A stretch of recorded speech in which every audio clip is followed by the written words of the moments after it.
Erin lang pa rin. Kung hindi, sumbong kita kay mama. Eh di sumbong mo, mama mo pink. I-rate na natin baka si Big Mom yung nanay niya. Charis. Ang ganda, perfect. Ano to, watercolor? Ang smooth, ang linis, very professional looking. Of course, 10 out of 10. Deserve. Day 5 na ata to, sana mapansin ngayon.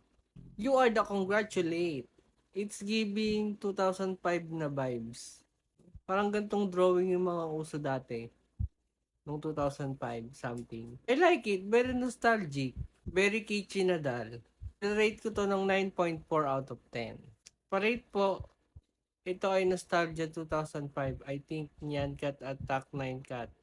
Hindi siya nostalgic for me kasi hindi ko sila kilala. Yan ba yung cat na may rainbow? Nostalgic nga siya. Ang ganda ng graphic, makulay, matingkad, vibrant. Amazing. 9.6 out of 10. Pa-rate po, It's Girl with the Pearl Earring, anime version. Pang last message ko na to. Sana mapansin na. Sige, last mo na yan ha. Charot. Magaling, iconic tignan. Gusto ko yung combination ng yellow tsaka blue.